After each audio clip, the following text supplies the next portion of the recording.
അവസാനം പ്രതി സംസ്ഥാന സർക്കാർ തന്നെയാണ്. നിലമ്പൂർ വഴിക്കടവിൽ പന്നിക്കണിയിൽ നിന്ന് ഷോക്കേറ്റ് കുട്ടി മരിച്ച സംഭവത്തിൽ പ്രതി ആരാണെന്നൊരു സംശയം അതിപ്പോൾ മാറിയിരിക്കുന്നു. ശല്യമാകുന്ന കാട്ടുപന്നികളെ കൊല്ലാനുള്ള സംസ്ഥാന സർക്കാരിന് അധികാരം നൽകിയിട്ടും അത് പാലിക്കാതെ ഇത്തരമൊരു അപകടം വരുത്തിവെച്ച സർക്കാർ തന്നെയാണ് ഇതിന് ഉത്തരവാദി എന്ന റിപ്പോർട്ടാണ് കേന്ദ്രത്തിൽ നിന്നും പുറത്തു വന്നിരിക്കുന്നത്. കേന്ദ്ര വനം മന്ത്രി ഭൂപേന്ദർ യാദവ് അത് വ്യക്തമാക്കിയതനുസരിച്ച് പന്നിക്കണിയിൽ നിന്ന് ഷോക്കേറ്റ് അനന്തുവെന്ന കുട്ടി മരിച്ചത് സംസ്ഥാന സർക്കാരിൻ്റെ അനാസ്ഥ മൂലമാണ്.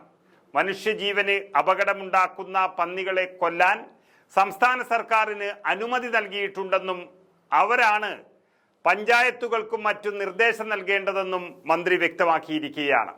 പ്രശ്നം പരിഹരിക്കാൻ സംസ്ഥാന സർക്കാർ നടപടി സ്വീകരിച്ചിട്ടില്ല എന്നാണ് കേന്ദ്രമന്ത്രി കേരളത്തെ അറിയിച്ചിരിക്കുന്നത്.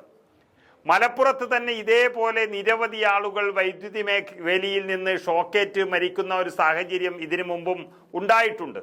ഇത്തരം സാഹചര്യങ്ങൾക്ക് കാരണം സംസ്ഥാന സർക്കാരിൻ്റെയും അവരുടെ കീഴിലുള്ള പ്രാദേശിക ഭരണകൂടത്തിൻ്റെയും അനാസ്ഥയാണെന്നും മന്ത്രി വ്യക്തമായി പറഞ്ഞിരിക്കുന്നു.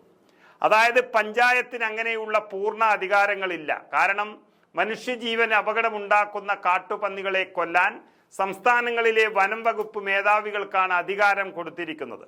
അതിന് കേന്ദ്ര സർക്കാരിൻ്റെ പ്രത്യേക അനുമതി ആവശ്യമില്ലെങ്കിലും സംസ്ഥാന സർക്കാരിൻ്റെ കീഴിലുള്ള ഉദ്യോഗസ്ഥന്മാർ എന്നുള്ള നിലയിൽ സംസ്ഥാന സർക്കാരിനോട് അവർ അഭിപ്രായങ്ങൾ ചോദിക്കും.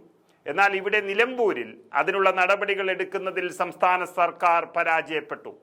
കേരളം ഇതിനു മുൻപും ഈ അധികാരം പ്രയോഗിച്ചിട്ടുണ്ട്. പക്ഷേ അവശ്യഘട്ടങ്ങളിൽ അധികാരം കേരളം വിനിയോഗിക്കുന്നില്ല എന്നുള്ളതിൻ്റെ തെളിവാണ് ഇന്നലെ നിലമ്പൂരിൽ നടന്നത്. അതുകൊണ്ട് തന്നെ 2025 മാത്രം 3 പേർ ഇത്തരത്തിൽ മരിച്ചിട്ടുണ്ടെന്നും കേന്ദ്രമന്ത്രി കണക്കുകൾ നിരത്തി വ്യക്തമാക്കുമ്പോൾ കേന്ദ്രത്തിൻ്റെ കയ്യിലുള്ള കണക്കുകളിൽ തന്നെ വ്യക്തമാകുകയാണ് അനന്തു എന്ന കുട്ടിയുടെ മരണം കേരള സർക്കാരിൻ്റെ പിടിപ്പുകേടാണ് എന്നുള്ള കാര്യം. ഇതോടെ തകർന്നടിഞ്ഞത് കേരളത്തിൻ്റെ ഒരു വാദമാണ്. ഈ തെരഞ്ഞെടുപ്പ് കാലത്തും ജനങ്ങളെ പറ്റിക്കാൻ ഇറങ്ങിയ പിണറായി സർക്കാരിന് കിട്ടിയൊരു തിരിച്ചടിയാണ് ഇത്. അപകടമുണ്ടാക്കുന്ന കാട്ടുപന്നികളെ കൊല്ലാൻ കേന്ദ്രത്തിന്റെ പ്രത്യേക അനുമതി വേണമെന്നായിരുന്നു സംസ്ഥാന സർക്കാർ ഈ നിമിഷം വരെ വാദിച്ചുകൊണ്ടിരുന്നത്. ഈ വാദമാണ് കേന്ദ്രമന്ത്രി തകർത്ത് കളഞ്ഞത്. അപകടം നടക്കുമ്പോഴെല്ലാം കേന്ദ്രത്തെ കുറ്റം പറഞ്ഞ് കൈ കഴുകുന്ന പിണറായി വിജയന്റെയും LDF സർക്കാരിൻ്റെയും മുഖം മൂടി അഴിഞ്ഞു വീണതും ഒരു തെരഞ്ഞെടുപ്പുള്ളത് കൊണ്ട് മാത്രമാണ്. ഏതായാലും തങ്ങളെടുക്കേണ്ടുന്ന ഉത്തരവാദിത്വം പോലും എടുക്കാതെ മറ്റുള്ളവരെ കുറ്റം പറഞ്ഞ് നടക്കുന്ന പിണറായി ഭരണത്തിന്റെ അവസാന നാളുകൾ ഇതെന്ന് തെളിയുകയാണ് ഇപ്പോൾ നിലമ്പൂരിൽ.